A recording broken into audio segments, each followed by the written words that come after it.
¿no? Entonces, vuelvo, ¿no? ¿Qué es el endeudamiento, no? Pues es un acto jurídico, de hecho, se establece a través de contratos o títulos de crédito, en donde alguna persona pide prestado, que sería ahora sí que el prestatario, con la promesa de pagar a una tasa de interés, ¿no? Cierta cantidad en cierto tiempo, ¿no? Entonces, la deuda, bueno, hay que hablar de modalidades de la deuda, ¿no? La deuda puede ser pública, ¿no? Puede ser privada y en las dos modalidades puede ser de corto plazo o de largo plazo, ¿sí? Entonces, esas son las cosas que se pueden, digamos, las modalidades de la deuda. Además, entonces puede ser pública, privada, puede ser de corto o largo plazo, o puede ser que nacional, extranjera, ¿no?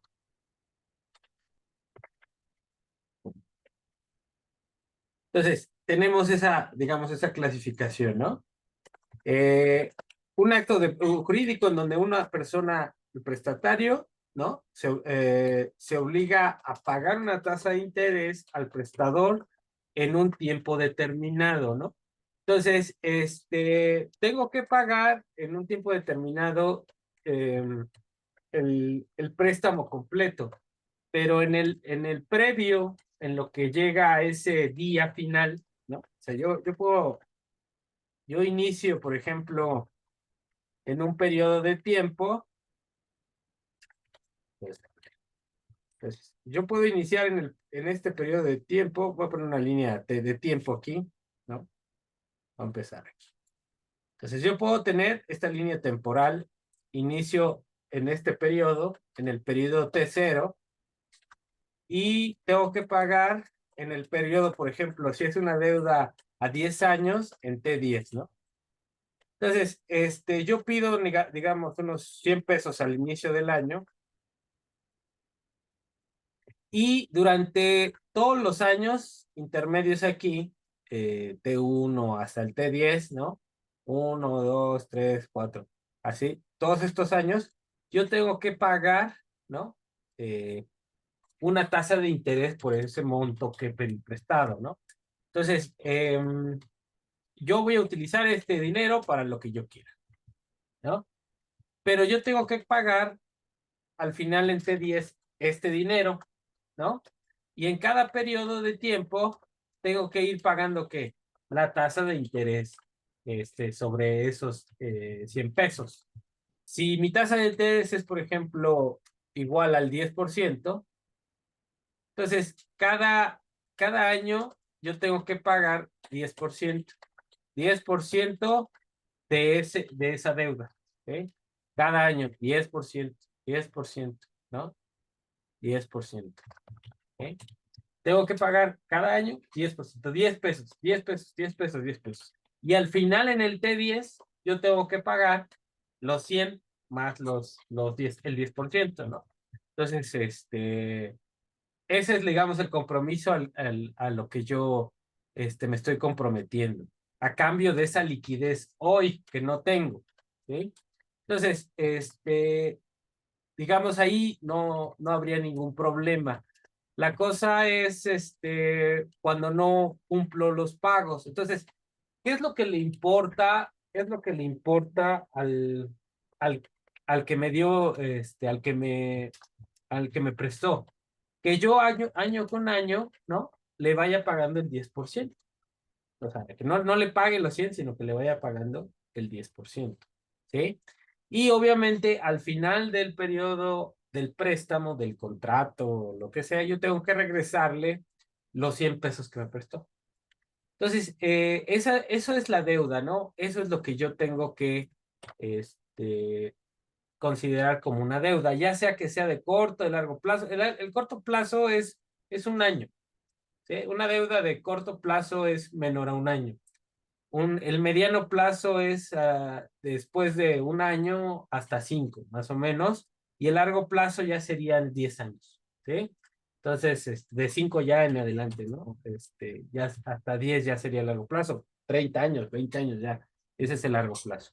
Entonces, este, hay problema con la deuda, es lo que, digamos, siempre se maneja, ¿no? Entonces, el problema de la deuda es si no se paga, pues vas a tener que pagar cada vez más altos intereses, ¿no? Porque opera ahí, por ejemplo, lo que se llama el interés compuesto. Entonces, si no pagas, ¿no? En el periodo, por ejemplo, si no pagaste en el periodo uno tu 10%, eso, si fuera bancario, te elevaría tu deuda, no en 100, ya no debes 100, vas a deber 110. Y entonces, cada periodo ya no vas a pagar 10% por el 100, sino vas a pagar 100, 100, el 10% de 110, ¿no? Entonces, a eso es lo que le llaman, por ejemplo, lo que es el interés compuesto, ¿no? Se te va juntando. Entonces, pero un bono, en general, cuando estamos hablando de deuda, pues puede ser, a ver, el endeudamiento, ¿dónde lo puedo hacer? Esa es otra cosa, ¿no? Entonces, la deuda puede ser pública, puede ser privada, puede ser de corto plazo, puede ser de largo plazo, puede ser nacional y puede ser extranjera, ¿no? Pero también, ¿en dónde me puedo endeudar, por ejemplo? Puede ser, deuda bancaria, ¿no? Bancaria, que vaya y yo pido un crédito, ¿no? O puede ser una deuda bursátil, ¿no? ¿Sí? Y esto va a ser en el mercado de valores, ¿no?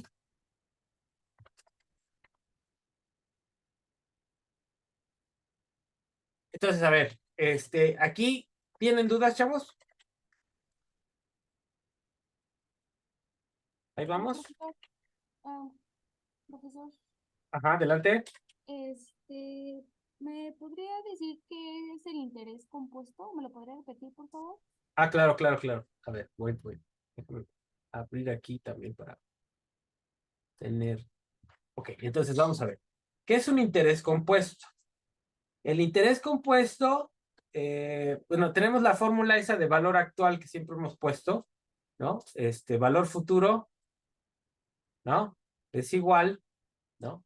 Al valor actual, ¿no? Por uno más i a la t, ¿no? Entonces, esta sería una fórmula del valor actual. Entonces, el interés compuesto implicaría que, ¿qué? A ver, yo tengo que pagar en el periodo t, ¿no? Tengo que pagar mi crédito que estoy pidiendo, ¿no? Entonces, si yo pido una lana hoy, adelanto una lana también, pido 100 pesos, ¿sí? Yo tengo que pagar al final del periodo, tengo que pagar uno más y, por ejemplo, si es un año, pues tengo que pagar, si la tasa de interés es del 10%, tengo que pagar 110, ¿no? ¿Sí? Pero si ese periodo se alarga, si ese periodo se alarga, yo tengo que ir pagando cada año cierta tasa de interés, ¿no? Entonces, si no pago, por ejemplo, en un año específico, yo tengo que pagar 110, ¿no? Sí, sí, claro. Pero si son dos periodos, tengo 100, uno más i a la 2, ¿no? Entonces, ¿esto qué implica? Que yo tengo que pagar en esos dos periodos, ¿no? Una tasa del 10%. Pero ¿qué pasa si no pago en el primer periodo, ¿no? O sea, yo tengo que pagar 10% de 100 pesos que pedí prestado hoy. Entonces eso me comprometo a pagarlo cada periodo, ¿no? Si no pago esa tasa de interés en ese periodo, ¿qué va a pasar? Que ahora ya en el siguiente periodo, si no pagué la tasa de interés, ahora lo que tengo que pagar para el siguiente periodo va a ser uno más i, 110 por uno más i. ¿Por qué? Porque se me está acumulando el interés que no pagué. ¿Sí me explico? Entonces, esta fórmula, en términos continuos, también puedo usarlo. ¿Cuánto debo? Una deuda con la fórmula exponencial, ¿no? Por ejemplo, si yo debo 10 pesos por E, ¿no? A una tasa de interés del 10%, punto uno a la T. Esta fórmula también me acumula lo que no pague, ¿no? Entonces, digamos que ese es el interés compuesto. Voy a ir sumándole lo que no pague, ¿no? Y entonces, en lugar de pagar una tasa de interés sobre los 100 pesos, si no pagué, ahora tengo que pagar una tasa de interés sobre los 110. Y si no pago otra vez, se me va a ir sumando el interés. ¿Sí me explico? Se me va a ir sumando al capital y sobre ese capital me van a cobrar la tasa de interés. ¿Sí? Por ejemplo, fíjense, si ustedes van y piden un crédito al automotriz, ¿no? Que se quieren comprar un coche. ¿Qué coche se quieren comprar? A ver, imagínense uno.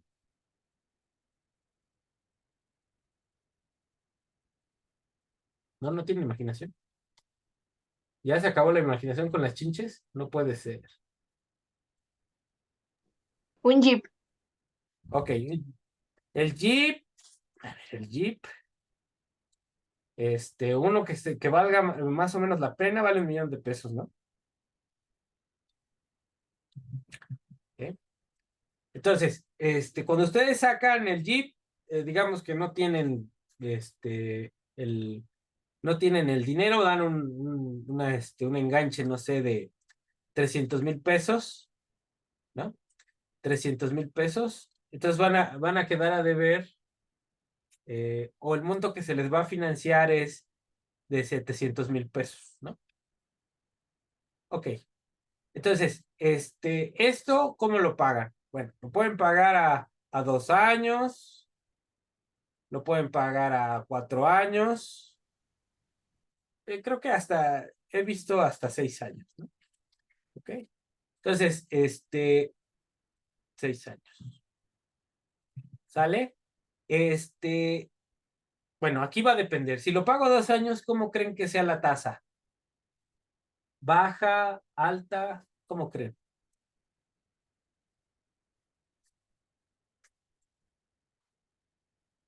Más baja. Tiene que ser más baja, ¿no? Entonces, por ejemplo, imagínense que a 6 años está en 14, a 4, no sé, en 12, y aquí en 10%, ¿vale? Entonces, si lo sacan a 2 años, ajá, tienen que pagar mensualidades, no sé, deben 700,000 pesos. Entonces, van a pagar una tasa del 10% anual, ¿no? Entonces, el primer año, ¿cuánto van a pagar estos 700,000 pesos? 770, ¿no, profesor? En el primer año, porque están cobrando el 10% más los 700,000, Pero por eso, ¿cuánto es el 10% de 700,000? 70,000 pesos. Ah. 70,000 pesos. O sea, en el primer año tienen que pagar 70,000. ¿Sí? Que ese, digamos, es el monto inicial que van a estar pagando, ¿no? Y entonces, en el primer año les van a cobrar estos intereses del capital, se los van a hacer parciales, ¿no? Si pagan mensualidades, a ver, nos quedan 700,000 pesos. ¿Cuánto tenemos que pagar al año? Si vamos a hacer 2 años, tenemos que pagar 350,000, ¿no? ¿Vale? 350,000. A esos 350,000 le sumo los 70,000. Entonces serían 300 más 70 serían 420,000, ¿no? Y esto es lo que van a pagar, si son 12 mensualidades, ¿cuánto van a pagar al mes? 420,000 entre 12. Chele.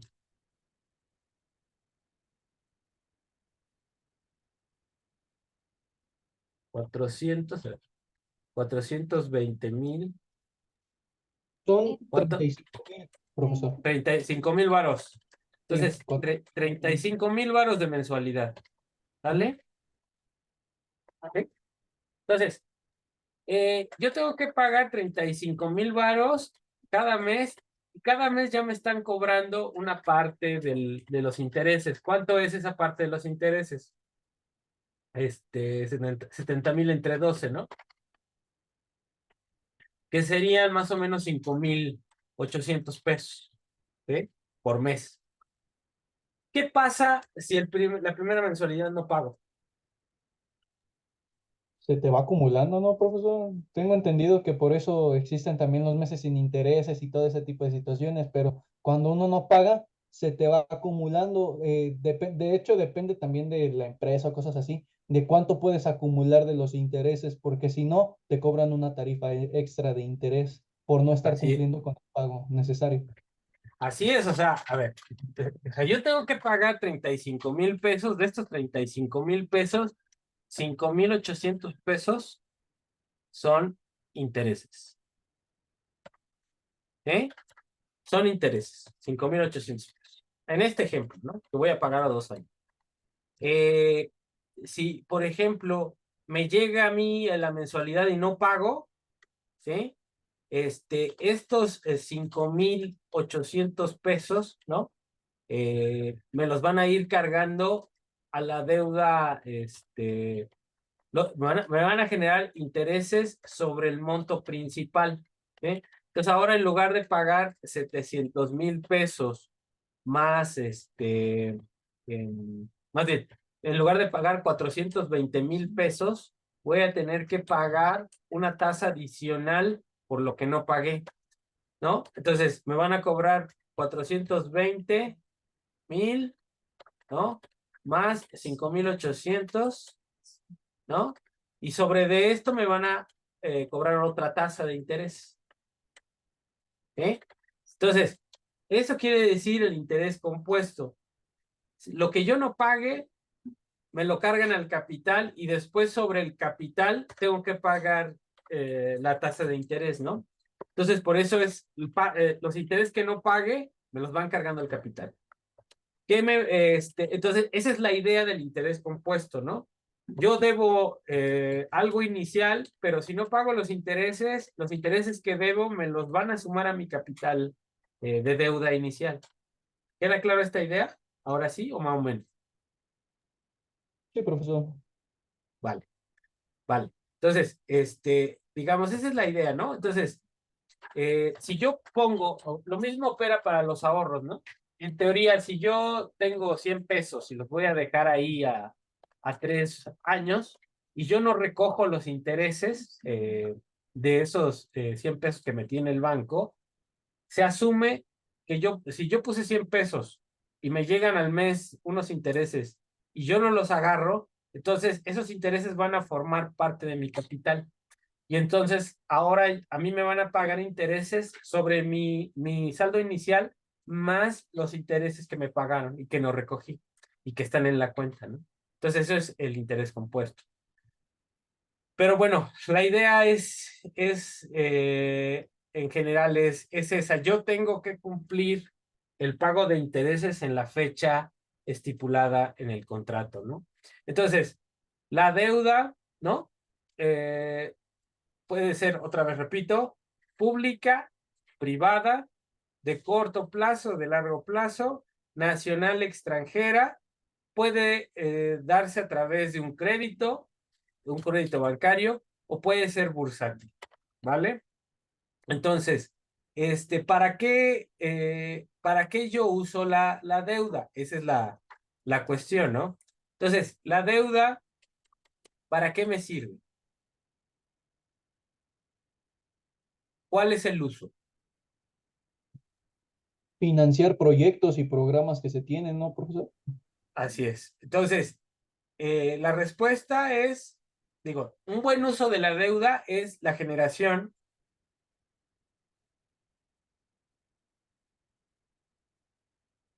de proyectos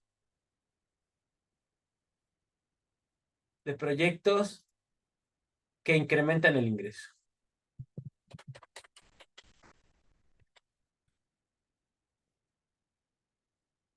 ¿Sí? Entonces, a ver. Yo tengo siempre que comparar el costo de la deuda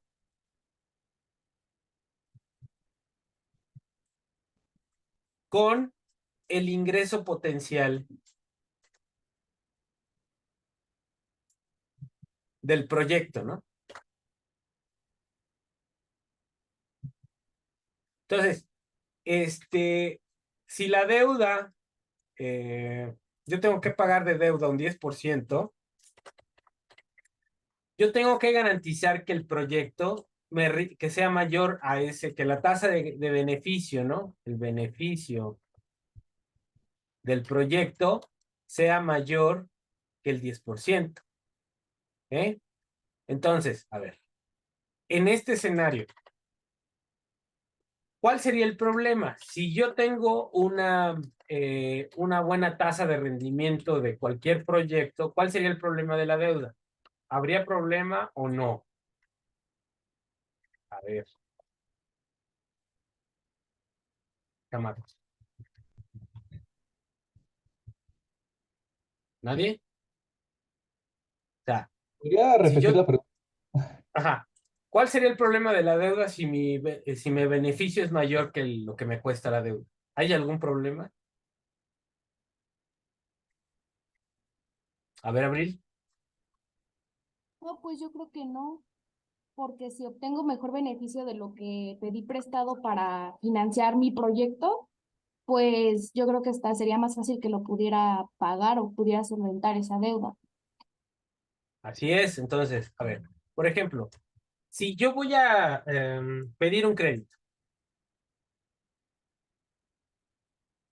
que me va a cobrar, no sé, una tasa del 15%, ¿no?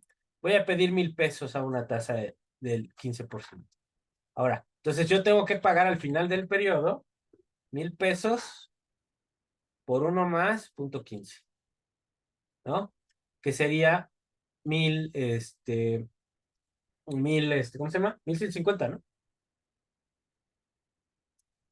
Entonces, al final yo tengo que pagar 1,150. Entonces, la cosa aquí es cómo use yo esos 1,000. Yo al fin tengo que pagar es eso, ¿no? 1,150 pesos porque los pedí y me están cobrando una tasa de interés del 15%.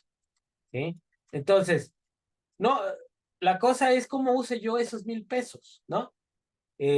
No hay problema si yo tengo la inteligencia suficiente de poner ese dinero en un proyecto que me genere rendimientos por encima del 15%.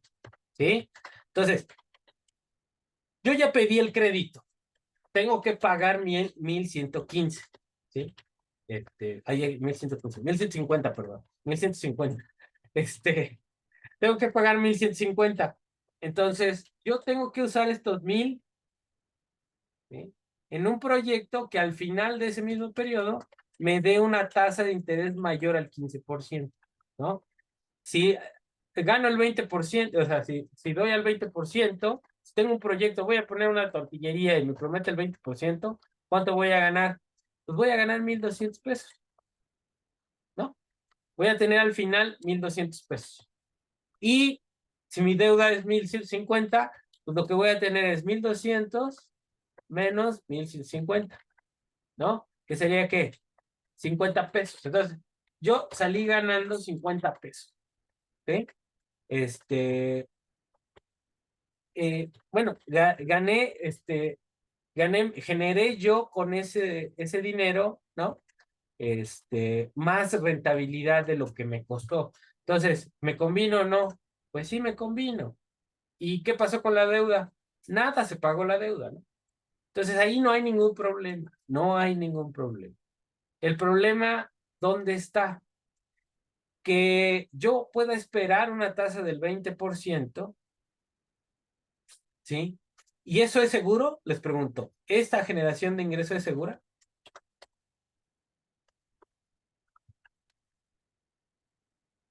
¿Sí? Esa es la pregunta. No, no, no, no te escuchas, Abril. Ah, pues no siempre, depende, ¿no? De, pues sí, de la rentabilidad de mi proyecto. ¿Qué tal si se me ocurrió, pues como dice usted, ¿no? Sus ejemplos de poner un puesto de gelatinas y nadie me compra, ¿no? Entonces, no sé. Sí, o sea, siempre hay un riesgo. A ver, esto es un pronóstico de una ganancia que puede o no cumplirse, ¿no? Entonces, yo tengo que garantizar, si tengo una tasa de interés del 15%, ¿sí? Por eso es importante calcular el riesgo de esta inversión, ¿sí? O sea, yo puedo esperar, un valor esperado puede ser el 20%, pero puede darse que la varianza de ese proyecto, la desviación estándar, el riesgo de ganancia de ese proyecto sea, pues no sé, del 5%. Entonces, si es una varianza del 5%, pues yo tengo que garantizar, no el 20, tengo que garantizar el 25% de la inversión. ¿Sí? Entonces, no tengo que estar esperando el 20, tengo que esperar el 25. ¿Sí? Porque si tengo un riesgo de 5, lo que puede pasar es que gane 25 o que gane 15. ¿Me explico? Entonces, si gano 15, pues voy a salir tablas. Si gano menos de 15, podría, ya, y ya no salió un negocio porque, pues voy a salir perdiendo, ¿no?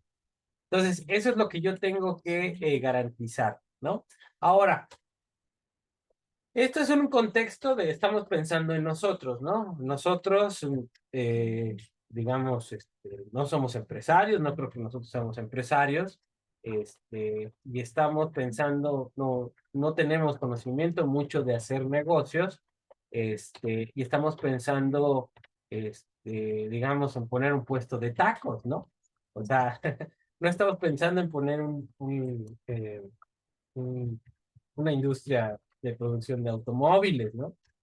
Pero, por ejemplo, cuando estamos hablando de la deuda, tanto de la privada como de la pública, tenemos que considerar los grandes proyectos que realizan las grandes empresas o los gobiernos, ¿ok?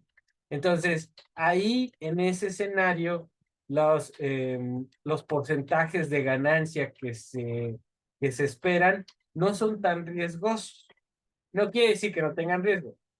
Tienen su riesgo, pero no son tan riesgosos. Entonces, la probabilidad de que yo gane lo que estoy esperando es mucho más alta que pensando en una pequeña empresa, ¿no? Por ejemplo. Entonces, la volatilidad, como hemos dicho, la volatilidad de las ganancias de las pequeñas empresas es muy alta. Entonces, si a mí me dice una pequeña empresa, oye, yo tengo un proyecto que me promete el 30%, pero si yo conozco más o menos que ese sector es muy riesgoso, pues a lo mejor puede ganar el 30 o a lo mejor puede ganar el 10 o el 5%, ¿no? Entonces, si yo soy el que voy a comprar esa deuda o soy el que voy a hasta financiar, el banco que va a financiar ese proyecto, pues yo tengo que tener cuidado del tipo de sector, del tipo de empresa a la que le voy a dar el, el crédito, ¿no? Pero de manera general, entonces yo les diría, ¿la deuda es mala? No, siempre y cuando el proyecto para el cual se va a utilizar ese dinero que se pidió, pues más o menos esté bien desarrollado, tengo un buen análisis del mercado y tengo un buen soporte estadístico acerca del promedio de ganancias que se obtienen en ese sector. Ok, pero eso lo estamos pensando en términos de nosotros, ¿no? Nosotros, una empresa, nosotros, si nos endeudamos, tenemos que pagar. Y si no tenemos, y si no tenemos para pagar, imagínense que llegamos a ese escenario, ¿no? Empezamos con 100 pesos, tenemos que pagar un 10%, entonces al final tenemos que pagar 110, ¿no? Y al final del plazo no tenemos para pagar los 110, ¿no? ¿Qué va a pasar? ¿Qué va a pasar?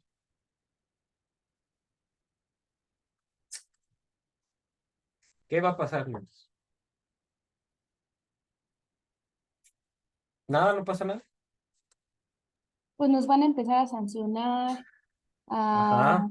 a quitar algún título de, no sé, de alguna propiedad o de algo con lo que se puedan cobrar lo que debemos. A ver, Irving. Era lo que vimos al principio de las clases que está comentando Abril, que nos bajan la calificación de, bueno, las calificadoras nos bajan nuestro historial crediticio, por así decirlo, y así como México está ahorita en un triple B, creo que un triple B menos o triple B normal, nos bajarían a un triple C, por ejemplo, digo, a un doble B. O también, pues aparte de eso, si no pagamos, pues lo mismo que estábamos comentando de, bueno, de esos intereses, ahora se abonan a capital, entonces estaríamos pagando más intereses. Sí, bueno, a ver, Irving ahí lo está viendo como los estados, ¿no? Pero nosotros como consumidores, como gente de a pie, si no pagamos, ¿qué onda? ¿Qué va a pasar? Te O ponen sea, en el buró de crédito, ¿no, profesor? primero te mandan al buró, ¿no? ¿Sí? Sí. Te mandan al buró de crédito.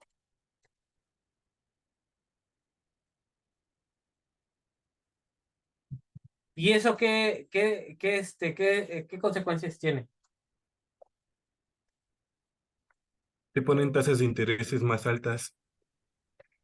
Sí, sí, igual y ya no te dan crédito. Puedes decir, vas al buró. Si vas al buró, los bancos lo primero que ven cuando te van a volver a dar un crédito, te revisan en el buró.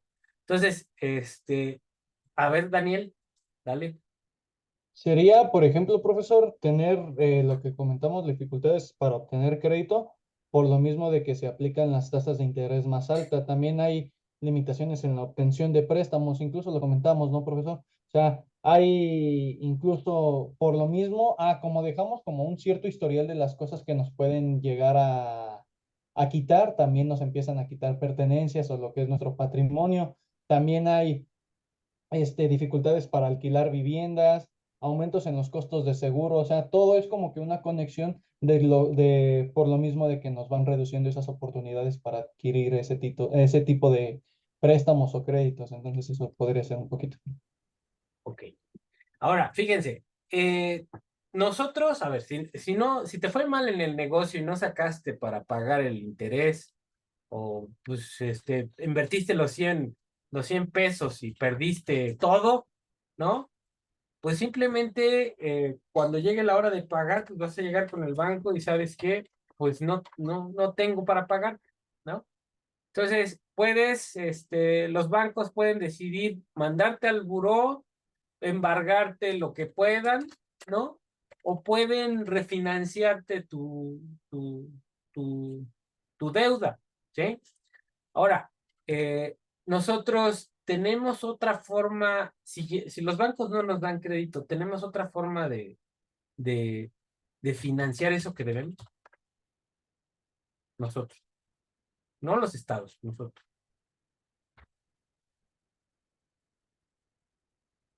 ¿Se puede o no?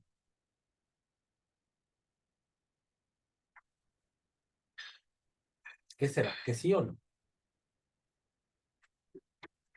Ya nos embargaron, ya, podemos hacer algo para pagar, o antes de que nos embarguen, podemos hacer algo para pagar. No, no tenemos fuentes alternativas de financiamiento, ¿no? Pero la cosa con el Estado es distinta, ¿no? El Estado tiene una cosa que se llama el déficit, ¿eh? ¿No? El déficit implica que yo puedo, emitir deuda,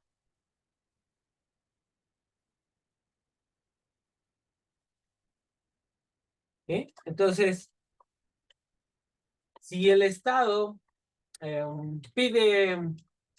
emite deuda y no paga, y no tiene para pagar y proyecta que no va a tener para pagar esa deuda, ¿qué va a hacer?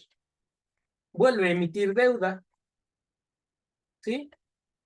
Entonces, y en ese momento, ¿qué es lo que evalúan los mercados financieros? La posibilidad de pago de los intereses. Entonces, a ver, fíjense. ¿Cómo la evalúan? Por ingresos y egresos, ¿no? Que sería este déficit, ¿no? Entonces, si los ingresos van disminuyendo, pues entonces eso es una señal para los mercados de que igual puede comprometer su posibilidad de pago del Estado, ¿sí? Pero, ¿cómo le puedo hacer yo, Estado, para ir haciendo que el peso de la deuda sea menor? Puedo tratar de convertir, por ejemplo, deudas de corto a deudas de largo, ¿sí? Eso difícilmente se puede hacer en el caso de una persona común y corriente.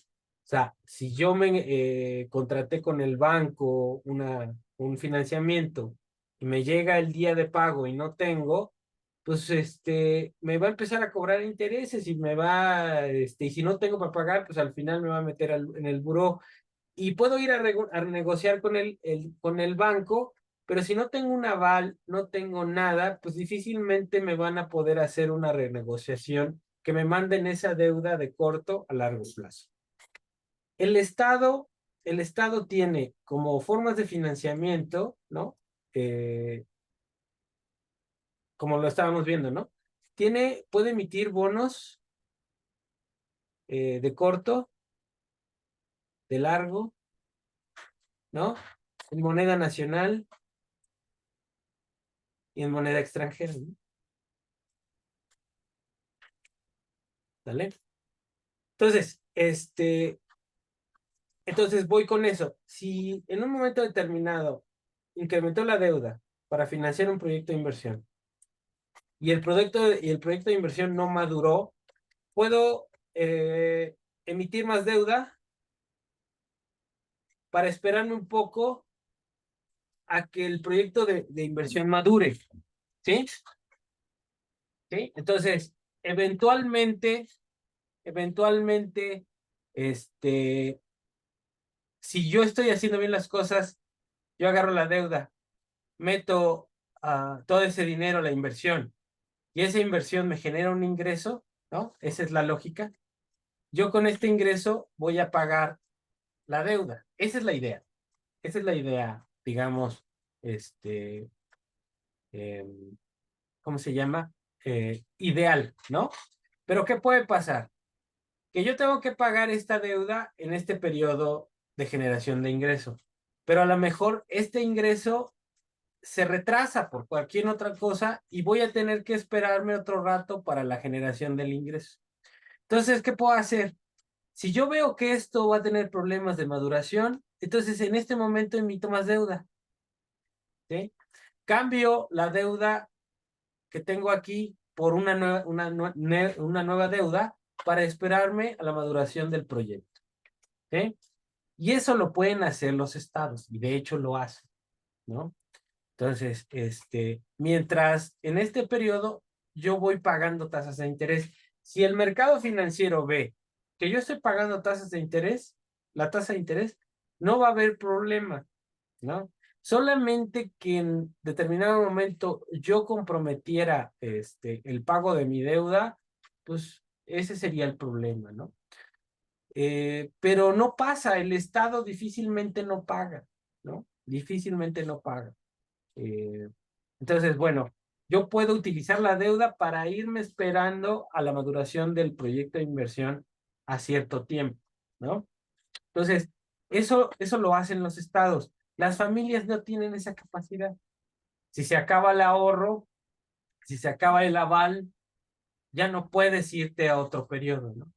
Entonces, en el caso de los estados, si ellos crean su propia moneda, si ellos tienen el control de su moneda, pueden endeudarse en su propia moneda. Y si al final te tienes que pagar en moneda que tú puedes emitir, ¿no? Entonces, eso mantiene un poco, o sea, el problema sería si te endeudas en dólares.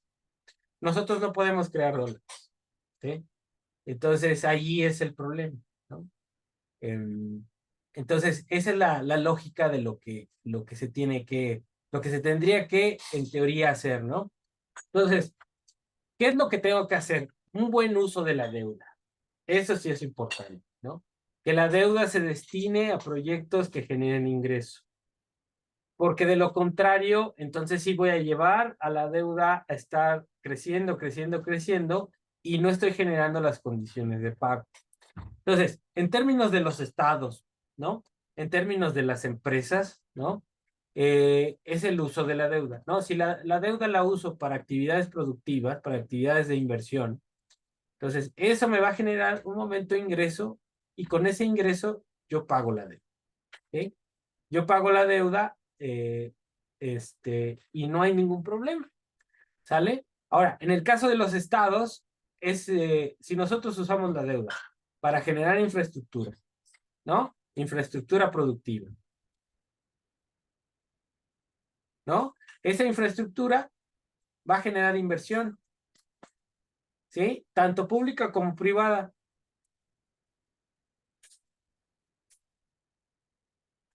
Privada, ¿no?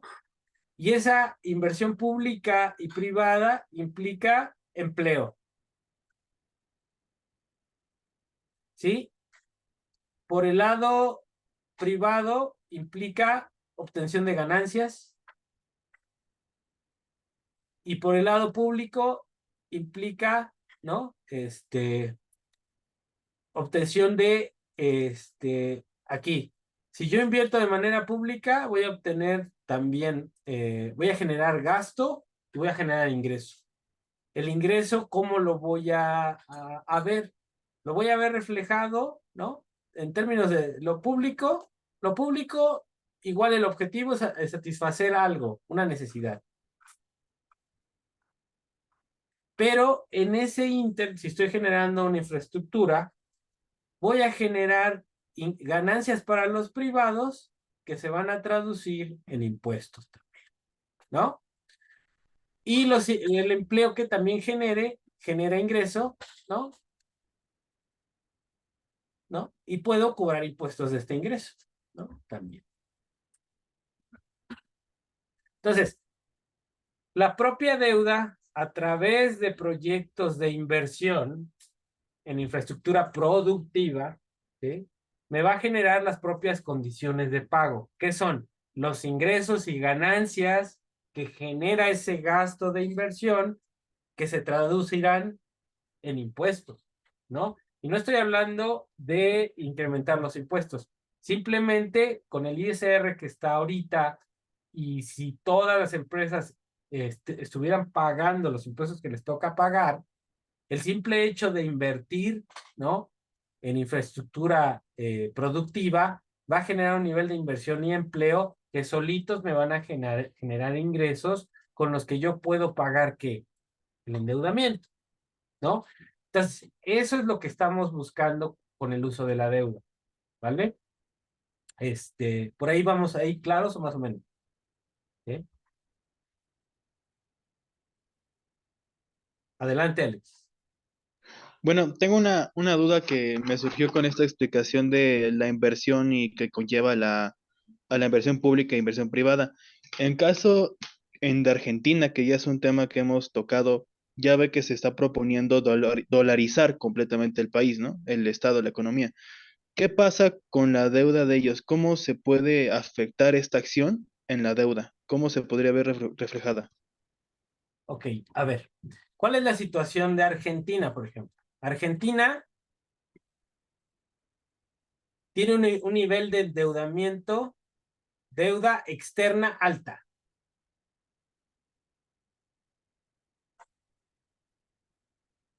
Un nivel de endeudamiento de deuda externa alta, ¿sí? Entonces deben muchísimo a los mercados externos. Y este nivel de deuda también se ha debido también a la política de los gobiernos argentinos de pedir dinero a los mercados, a las instituciones financieras internacionales. Lo que no se ha generado en Argentina son las condiciones del pago de la deuda externa. Entonces, cuando tienes una situación así, em, hay poca. Ahorita vamos a ver las calificaciones de la deuda, ¿no? Vamos a ver las calificaciones de la deuda para que entiendan. Cuando tienes esa cosa, te estás endeudando en moneda extranjera. ¿Cuáles son tus condiciones de pago? Para poder pagar la deuda tienes que aumentar los impuestos, ¿no? O disminuir el gasto, ¿sí? Para garantizar esos ingresos, ¿no? Eso es lo que quieren los mercados financieros, ¿no? Entonces, pero si tú aumentas los impuestos y disminuyes el gasto, es disminuir el gasto en infraestructura. Si disminuyes el gasto en infraestructura, disminuyes la inversión. Si disminuyes la inversión, disminuyes el ingreso. Y si disminuyes el ingreso, le pegas ¿a qué? A tus propios ingresos tributarios, ¿no? Ahora, aquí en el primer esquema estamos hablando de una economía, ¿no? En donde no se está hablando de crear nuevos impuestos, simplemente es gastar para que eso genere demanda, esa demanda genere ganancias, tanto para los privados como empleo para los trabajadores. Y con una tasa normal de impuestos, cuando se genera el ingreso, tú recaudas, ¿no? ¿Qué pasa en el caso de Argentina? Los mercados financieros te piden que subas los impuestos y que disminuyas el gasto. Entonces, al hacer eso, si disminuyes el gasto, disminuyes las posibilidades de generar ingreso. Si aumentas los impuestos, disminuyes el consumo, por ejemplo. Si disminuyes el consumo, disminuyes la demanda, ¿no? Entonces, bueno, la propia garantía que piden los mercados financieros internacionales te impide generar condiciones de pago. Ese es un punto. Ese es un punto. Siempre que te endeudas en moneda extranjera, los organismos internacionales te ponen condiciones. ¿Cuáles son las condiciones? Aumenta impuestos, disminuye el gasto. Esas son las dos condiciones. Pero esas condiciones, desde un punto de vista crítico, no te van a generar condiciones de pago. Ok, entonces, ¿cuál es el problema de Argentina? Argentina, como cualquier país latinoamericano, no produce todo lo que necesita para consumir, ¿sí? Entonces necesita importar, ¿sí? ¿Cómo importas si no tienes generación de ingreso, si no tienes divisas? Pues la única forma de financiar las importaciones es endeudarte más, porque son en moneda extranjera, ¿no? Entonces, esa situación lleva a que si el tipo de cambio se incrementa, ¿sí? Si el tipo de cambio se incrementa en Argentina, es porque, ¿qué? Se demandan dólares más que pesos argentinos, ¿no? Entonces, si el tipo de cambio aumenta, ¿cómo serán las importaciones? Por ejemplo, ahorita nosotros, ¿cómo está nuestro tipo de cambio con respecto al dólar? ¿Está aumentando o está disminuyendo? Pregunto.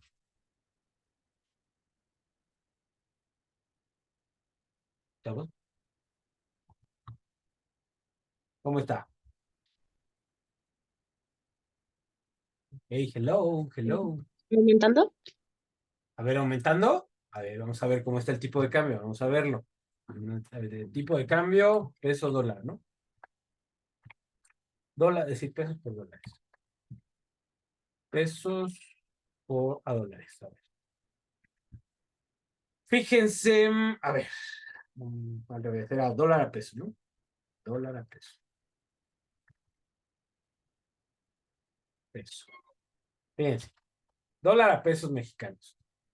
Ahorita estamos en 18, ¿sí? Estamos en 18. ¿Cómo está el tipo de cambio de pesos argentinos a dólares? Fíjense.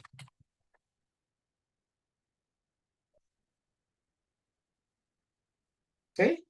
Nosotros tenemos que pagar 18 pesos por un dólar.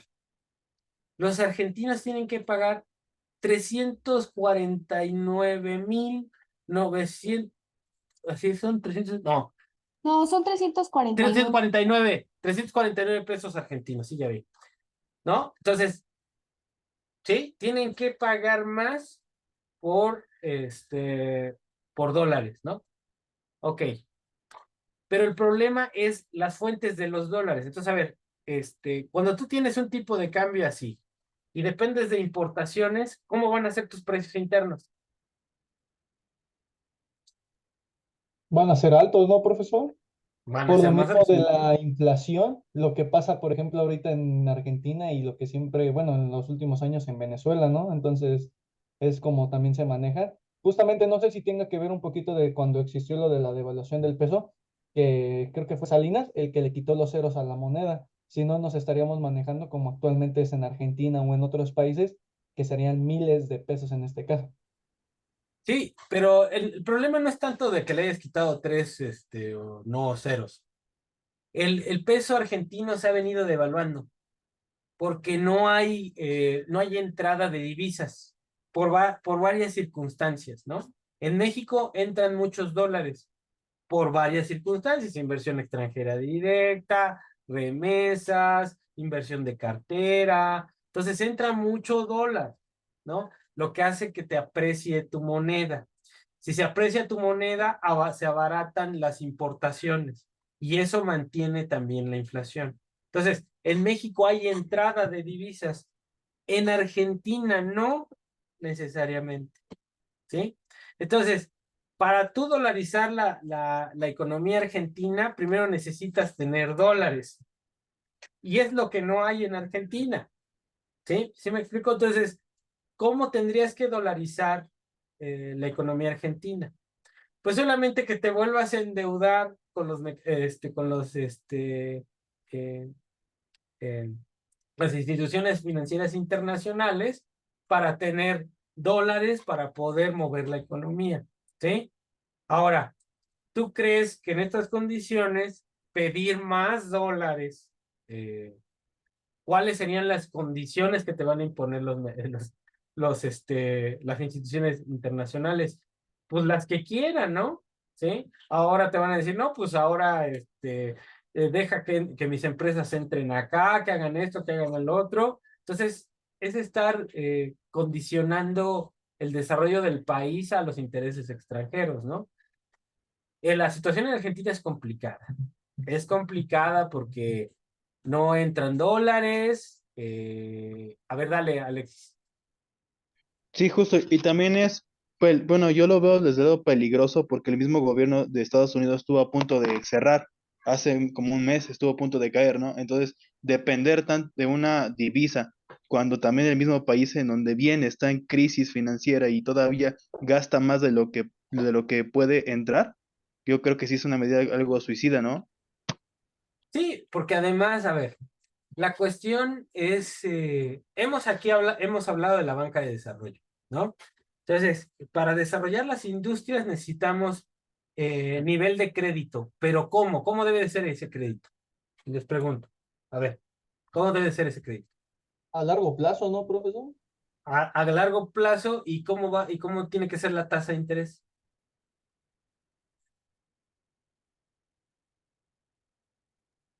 Pues Tasas de interés bajas. tiene que ser baja, ¿no? Tiene que ser baja. O sea, tiene que ser una tasa de interés baja, ¿no? La cosa es, eso lo puedes hacer cuando das crédito en tu moneda, ¿sí? Pero ¿qué pasa cuando estás dolarizado? ¿Tú puedes controlar la tasa de interés? No, depende del Pues sí. extranjero. Es lo que, bueno, es lo que, por ejemplo, veíamos el banco, bueno, en el caso de México, el Banco de México pone una tasa de referencia nada más, pero los bancos comerciales son quienes controlan realmente esa tasa que te están dando para obtener los créditos o préstamos. Así es. Al dolarizar tu economía, renuncias a la política monetaria, ¿sí?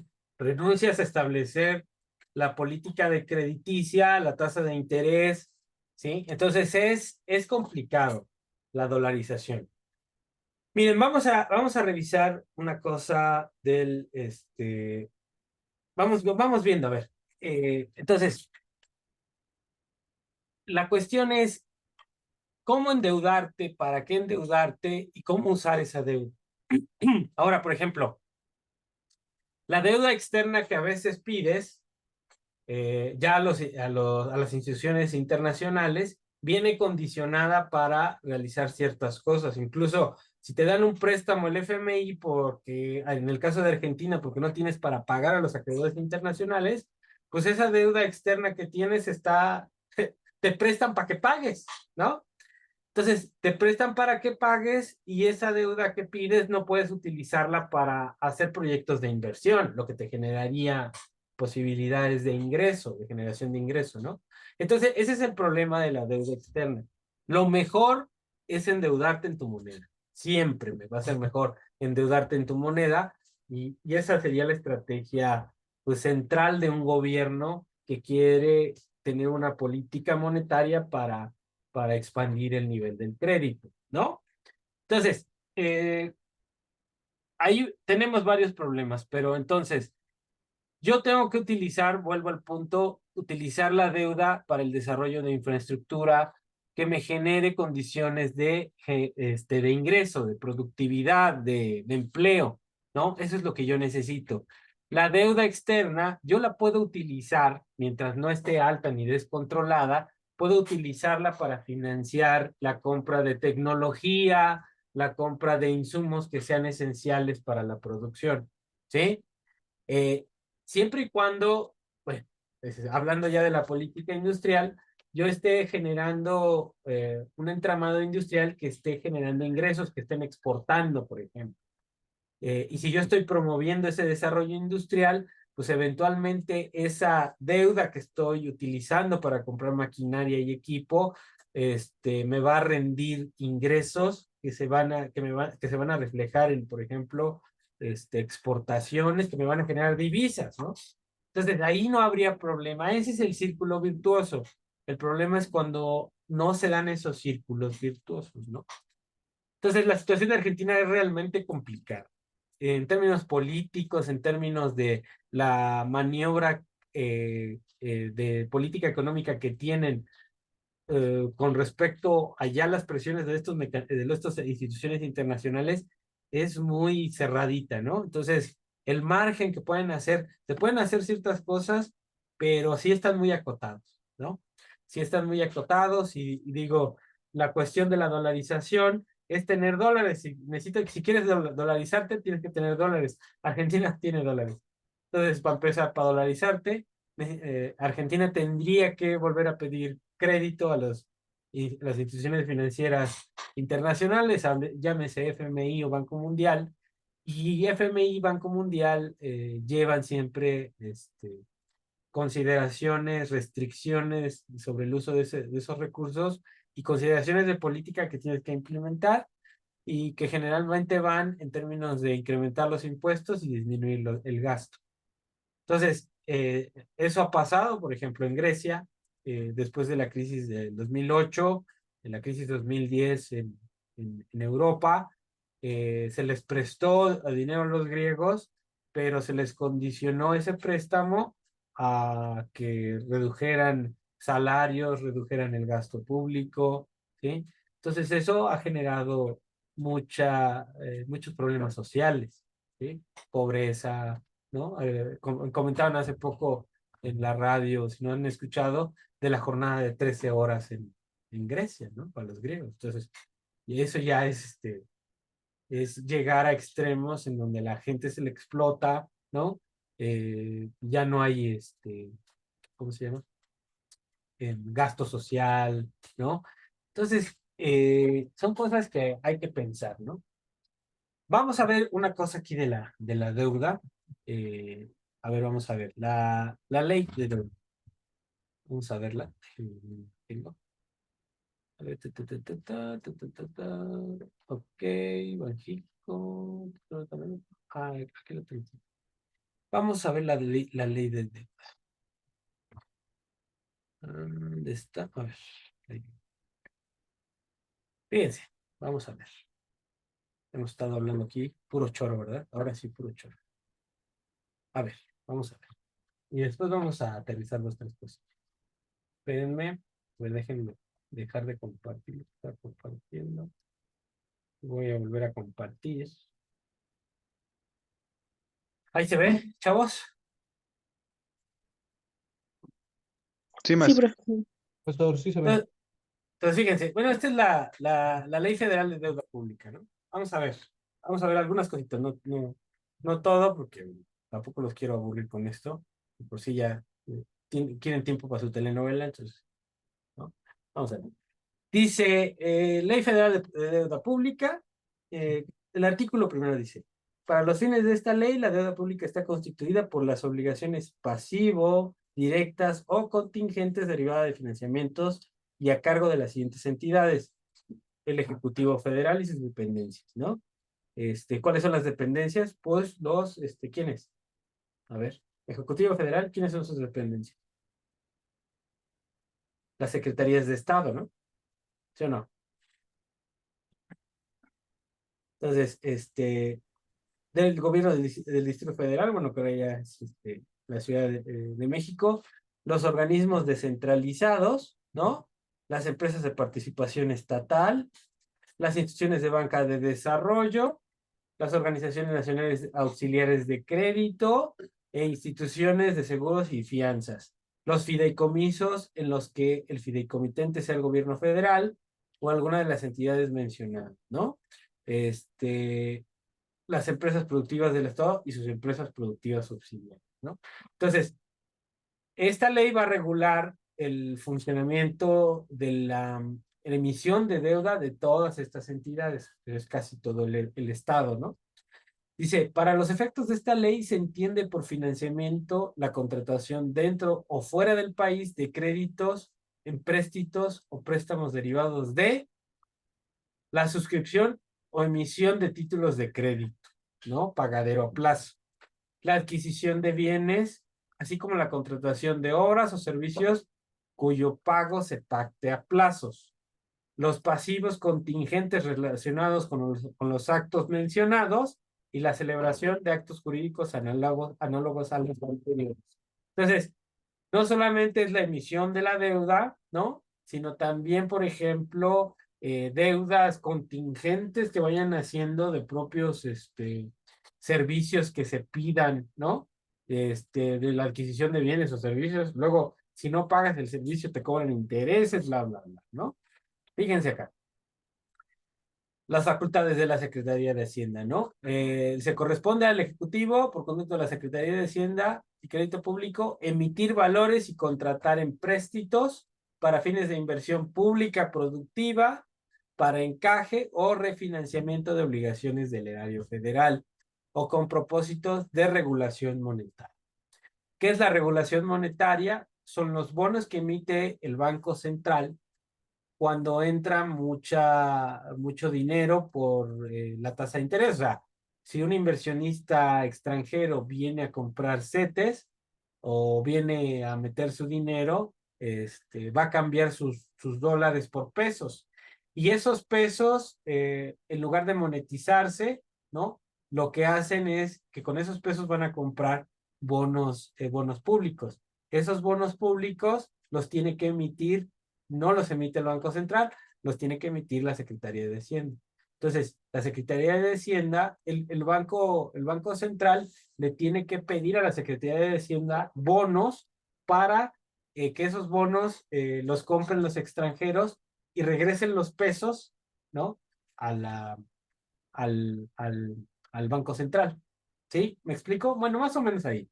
Entonces, puedes que el gobierno federal, el presidente, es el único facultado, ¿no? A través de la Secretaría de Hacienda para emitir o contratar endeudamiento externo, por ejemplo, ¿no? Dice, luego, también que la Secretaría de Hacienda, ¿no? Tiene que elaborar el programa financiero del sector público con base en el cual se manejará la deuda pública, incluyendo la provisión de divisas requeridas para el manejo de la deuda externa. Entonces, en esas son las facultades de la Secretaría de Hacienda. ¿Cómo vamos a pagar los intereses de la deuda, por ejemplo, ¿no? Autorizar a las entidades paraestatales para gestionar y contratar financiamientos externos, fijando los requisitos que deberán observar, ¿no? ¿Quién le aprueba el endeudamiento a Pemex? Secretaría de Hacienda. Contratar y manejar la deuda pública del gobierno federal, otorgar garantía del mismo para la realización de operaciones crediticias que celebren con organismos internacionales de los cuales México sea miembro, o con las entidades públicas o privadas nacionales, los estados de la República, o de países extranjeros, siempre que los créditos estén destinados a la realización de proyectos de inversión o actividades productivas. Entonces, la ley es clara. Yo te voy a dar crédito, te voy a permitir que te endeudes en moneda extranjera, sí y solo si esta deuda la vas a utilizar para proyectos de inversión, ¿no? Entonces, bueno, esa es la ley. Lo que se hace en la realidad es otra cosa, ¿no? Vigilar que se hagan oportunamente los pagos de capital e intereses y ya, ¿no? Otorgar garantía al gobierno federal de las obligaciones constituidas de deuda pública de los estados y municipios, ¿no? En términos del capítulo, ¿no? Dice la Secretaría de Hacienda y Crédito Público tendrá además las siguientes facultades. Someter a la autorización del presidente de la República las emisiones de bonos del gobierno federal que se coloquen dentro y fuera del país, las cuales podrán constar de una varias series que podrán en circulación en la oportunidad en que el Ejecutivo Federal lo autorice a través de la Secretaría, ¿no? Estas emisiones consideran obligaciones generales, directas e incondicionales de los Estados Unidos mexicanos, de acuerdo con los términos fijados en las actas de emisión o en los documentos contractuales respectivos. O sea, es un compromiso de Estado. El pago es un compromiso de Estado, ¿no? Entonces, mira, uno podrá decir que cualquiera de nosotros no nos podrá pagar, pero el Estado siempre paga. Entonces, por ahí hay una cosa rara en el momento en que las calificadoras ponen en tela de juicio la posibilidad de pago de los estados, ¿no? Entonces, eso es algo que es nuevo, que es algo, híjole, pues de que deberíamos de cuestionar cómo es posible que los privados califiquen a los estados, pero bueno. Entonces, ahí tenemos la ley, ¿no? Ahora, vamos a ver cómo se financia, qué tipo de instrumentos tiene el Banco Central, ¿sí? Vamos a verlo. Fíjense, me voy a meter estadísticas aquí, ¿sí están viendo? Ahí, Banco de México. Sí. Sí, profe. Me voy a meter al sistema de información financiera. Fíjense aquí.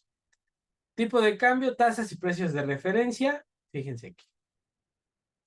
Tasas de interés representativas, tasas de fondeo bancario, tasas de fondeo gubernamental, valores públicos.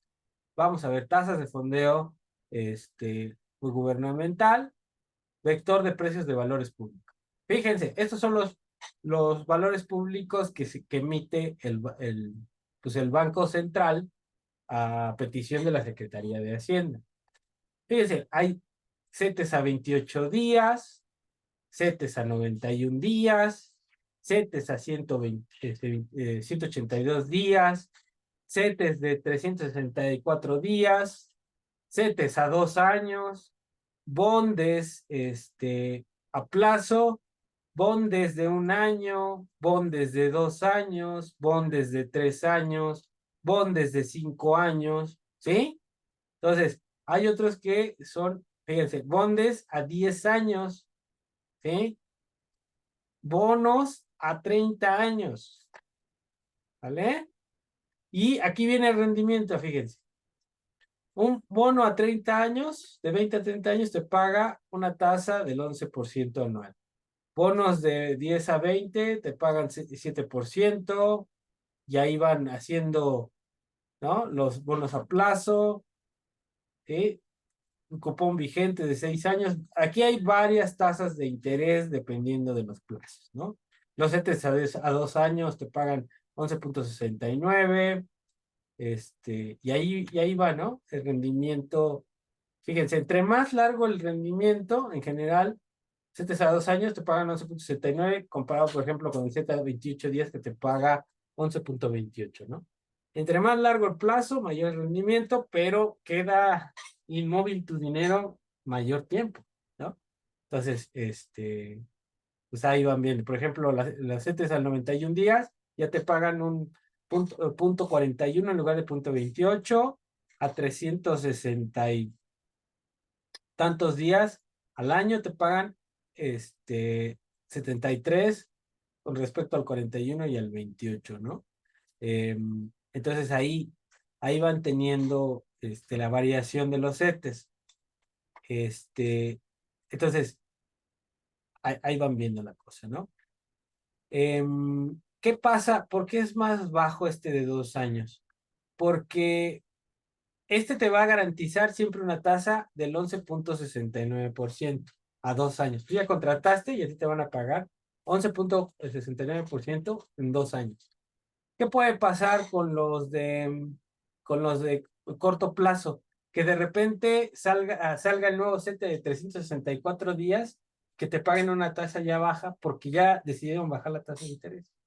Pero si tú te comprometiste con esta tasa del 69, pues te van a seguir pagando el 11.69 durante 2 años, ¿no? Y si a lo mejor estos cambian, ya te van a pagar menos tasa, ¿no? Entonces, ahí van siendo ciertas estrategias de inversión con respecto a las CETES. Pero la idea es esta, o sea, hay CETES bonos que van hasta los 30 años, ¿no? Entonces, el abanico de posibilidades de emisión que tiene el gobierno federal es muy grande, ¿sí? Entonces, tú puedes tener CETES a 28 días, ¿no? Que a lo mejor pagas con una emisión de CETES a 364 días, ¿no? Entonces, puedes utilizar ciertas maniobras para ir pagando lo que vas debiendo en el corto y el largo plazo que ninguno otro tiene. O sea, no se puede comparar esa potencia que puede tener un Estado para financiar ciertas actividades con las que una empresa o un individuo puede hacerlo, ¿no? Es muy difícil que nosotros tengamos la posibilidad de financiamiento que pueda tener un Estado y las opciones, ¿no? Entonces, hay maniobras financieras que se pueden hacer en el caso de la hacienda pública que pueden ayudar a ir moviendo la deuda que tienes a largo plazo, ¿sí? Entonces, es lo importante, la importancia de esta diversidad, de esta canasta de activos financieros que tiene a su disposición el gobierno, ¿no? Entonces, ahí, digamos, eso para presentar esas distintas posibilidades de financiamiento, pues nada más que de financiamiento, de colocación de activos que tiene el gobierno federal. Entonces, vean, o sea, hay mucha variedad ahí de posibilidades para poder levantar pues, algún tipo de financiamiento, ¿no? Entonces, eso es lo importante. Ahora, la cosa sigue siendo, ¿no? Cómo uses el financiamiento al que te estás, ¿para qué te endeudas? ¿Para qué emites los bonos, ¿no? Entonces ahí, digamos, esa es la idea central. Y la ley es clara. Si te vas a endeudar en moneda extranjera, tiene que ser en cuestiones productivas, ¿no? Entonces, ¿cómo ven? Ahí van agarrando la onda más o menos. Estamos hablando de la deuda. Todo esto son bonos de deuda. Todos son bonos de deuda, pero son bonos de deuda en moneda nacional, ¿sí? Entonces, esa es la importancia. Vamos a pagar moneda nacional, no, este, este, no dólares, ¿no? Entonces, esa es la importancia. Nosotros controlamos nuestra moneda, nosotros controlamos la tasa de interés y nosotros establecemos eh, este, las condiciones de pago de esa deuda, ¿sí? Entonces, aquí hay flexibilidad en términos de qué tipo de estrategias puedo hacer para el pago y cómo puedo ir distribuyendo y alargando los plazos con esta canasta de activos que tiene el Banco Central. Entonces, va quedando claro más o menos la idea de esta cuestión, más o menos, o hay dos, tres. No, sí va quedando claro la idea, profesor. Ok, más o menos, más o menos. Bueno, entonces, yo voy, ahorita vamos a ver otra cosa del Banco de México, déjame ver, aquí está, esta que estaba viendo. Vamos a ver, bueno, esa es la cosa del Banco Central, ¿no? vamos viendo qué pasa con la pequeña empresa, ¿no? Que ya hemos dicho, que son las más volátiles, que son las que menos crédito tienen, ¿no? Entonces, vamos a ver, estamos hablando de la deuda, ¿no? Fíjense aquí. Esta habla del panorama general del mercado de crédito para las pymes, ¿no? Fíjense aquí, ¿no? Evolución de los indicadores de agregados de crédito a las pymes. Fíjense cómo está el crédito que se le otorga por parte de los bancos comerciales a la pequeña empresa. Fíjense. Vivienda está por acá. El de las pymes, vean, es solamente esta zonita verde, ¿no? Entonces, los bancos grandes dan poquísimo crédito a las pymes. Fíjense cuánto es el crédito que dan las grandes. Es altísimo en términos de lo que se da en comparación con lo que se les da a las pymes. Vean, por ejemplo, acá en la estructura porcentual, el crédito a las empresas grandes está alrededor del 40%. El de las pymes, pues ahí estará como en el 10 y haciéndose más chiquito, ¿no? Entonces se da más a crédito al consumo, ¿no? Y a la vivienda que a las pequeñas empresas, ¿no? Entonces, bueno, ahí está, este es un documento del Banjico, ahí están los grados, ¿no? ¿Cuánto se da de crédito bancario al sector privado no financiero? Fíjense, es el 12%, 13%, y ya en los últimos años ha sido del 9 y del 6. ¿Cuánto se le da a las empresas? 22, 24, ¿no? Y va disminuyendo 17% de crédito a las empresas. Nada más para que vean la situación. Fíjense cómo está la cartera de crédito al sector privado no financiero. Grandes empresas, las pymes, consumo y vivienda. La tasa de crecimiento del crédito a las pequeñas empresas es negativo, ¿sí? O sea, cada vez se da menos crédito a las empresas pequeñas, ¿no? En 21, por la cuestión de la pandemia, pues hasta las grandes cayó también el monto de crédito, ¿no? Fíjense acá, vamos a ver la morosidad. La morosidad es la cartera vencida sobre la cartera vigente. Fíjense, y aquí está la razón, ¿no? Las pymes son las que tienen la cartera, el riesgo más alto, ¿no? La morosidad más alta. Esta es la línea verde, ¿no?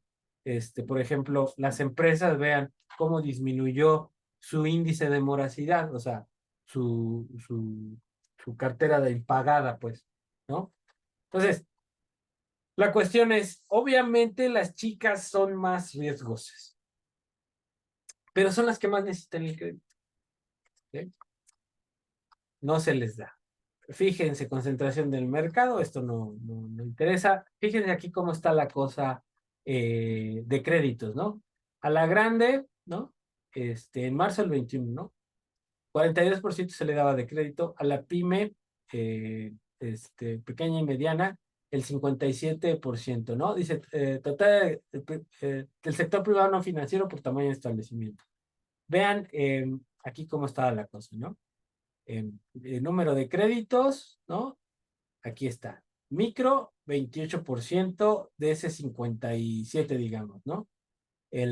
La pequeña, 25%, y la mediana, 3.1, ¿no? Luego, fíjense cómo se usa el crédito. Vean acá. Fíjense. Tipo de crédito que se les da. Y aquí está cómo lo usan. Dice, tipo de crédito a las pymes, ¿no?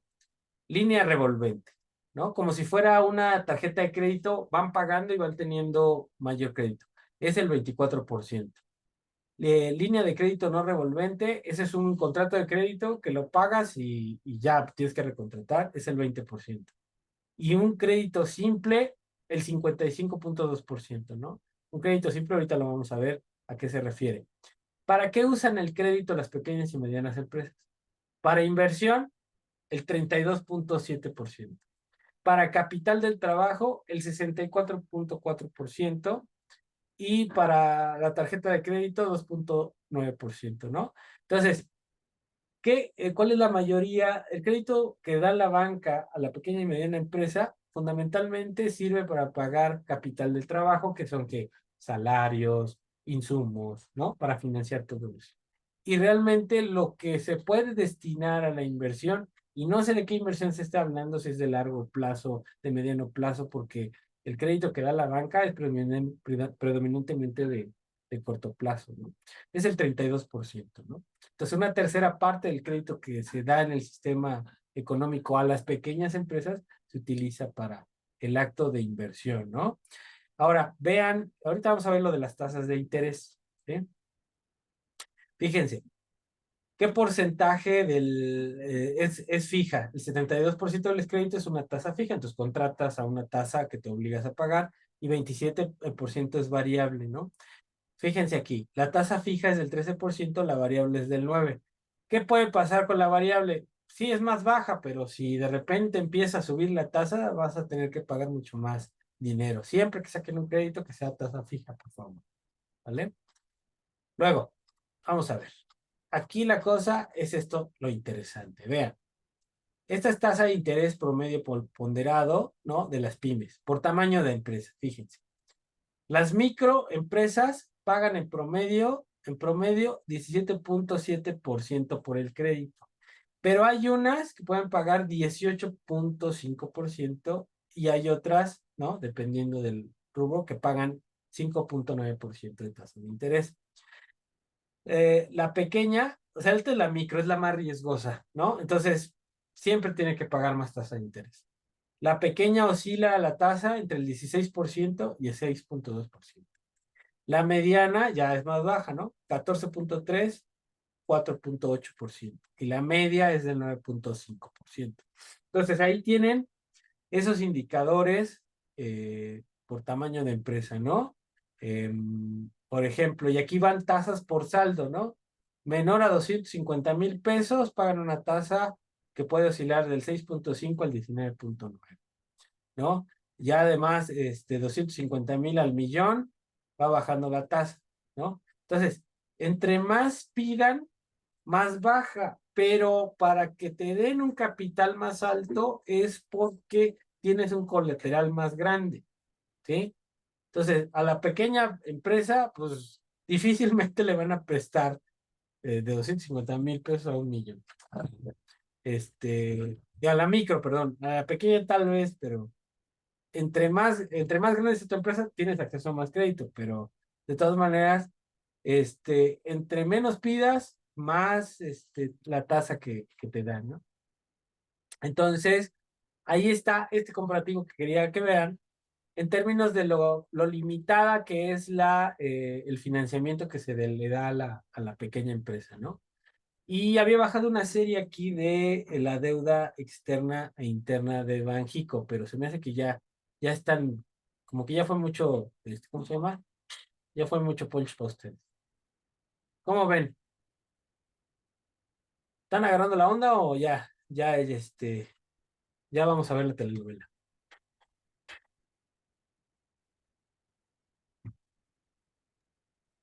Y voy agarrando la onda, aunque sí son muchos números, son muchas cifras, ¿no, profesor?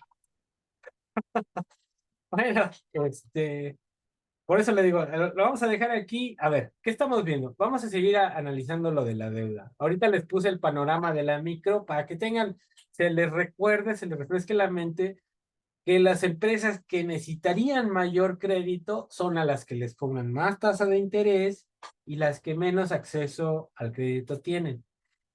Entonces, lo que hemos siempre comentado es, yo le voy a dar crédito a una empresa, sí, pero tampoco estaría loco si fuera banca de desarrollo. Lo que hace falta en el país es una política de articulación de las pequeñas a las medianas y las grandes para que se garanticen las ventas, ¿no? Entonces, cuando tienes un programa de política industrial en donde estás articulando las empresas con las medianas y las grandes, pues en esa lógica sí puedes dar financiamiento, porque estás generando articulaciones entre las cadenas de producción que garantizan cierto nivel de venta para las chicas y medianas, ¿no? Entonces, si garantizas ese nivel de venta, pues hay una garantía de pago del crédito. Entonces, tampoco les estoy diciendo que que hay que estar, ¿cómo se dice? Dar crédito a todas estas, no. Hay que darles bajo ciertas circunstancias, pero con una intencionalidad política de hacer política de desarrollo industrial, ¿no? Entonces, a eso siempre voy a aterrizar. La deuda, como vimos por ley, tiene que gastarse en cuestiones productivas. La próxima clase vamos a hacer un ejercicio con cuentas T de cómo se puede manejar la deuda pública, ¿sí? Para que entiendan más o menos cuál es el problema de la deuda. O sea, ¿hay problema o no con la deuda? ¿Es bueno endeudarse o no? ¿Bajo qué condiciones? Aquí ya esbozamos. Si la deuda se reduce en actividades productivas, no tiene que haber problema. No tiene que haber problema. ¿Sí? Entonces, ese es el problema es ese, que se use realmente los recursos en actividades de inversión. Y ahí eh, vienen muchos problemas. La transparencia de las instituciones a quien se les dan los recursos. Si yo doy recursos a los estados, ¿cómo verifico que realmente se gasten en donde se debieron de haber gastado? Eso depende de la transparencia de las cuentas públicas de los estados, ¿no? Entonces, se puede evaluar también en estos términos financieros y de gasto, las políticas públicas de los estados, ¿no? Cuánto tienen de presupuesto, cuánto se endeudan y cuánto invierten, ¿sí? Entonces, bajo esas circunstancias, yo podría decir si un estado está gastando bien o no está gastando, ¿no? Entonces, aquí la dejo nada más como empezar esta reflexión de la deuda y pues nos estamos viendo, ¿cuándo nos vemos? El martes, ¿no? Adelante, Sí, profe. Alex. Sí, Adelante, Alex. Dale. Alexis, Alexis.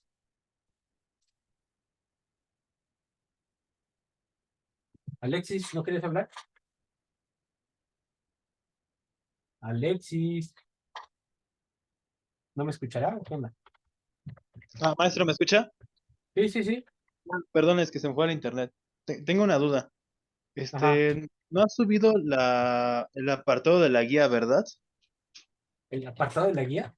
¿Cómo? Ajá, lo tenemos que hacer a mano para Classroom. Ah, no, ya la pedí, no la hemos pedido, sí, o sí la pedí, ya. Sí, profesor, Bueno, ya no la había pedido. bueno, entonces a ver, si ya la tienen, voy a subir el link en el Classroom para que la entreguen le ponemos fecha del domingo. ¿Está bien? Ok, profesor, gracias. Órale. Entonces ya para que la suban. Dale, entonces ya nos vemos el martes. Vamos a seguir reflexionando sobre la deuda, pero digo, vamos a hacer un ejercicio ahí con la deuda. ¿Sale?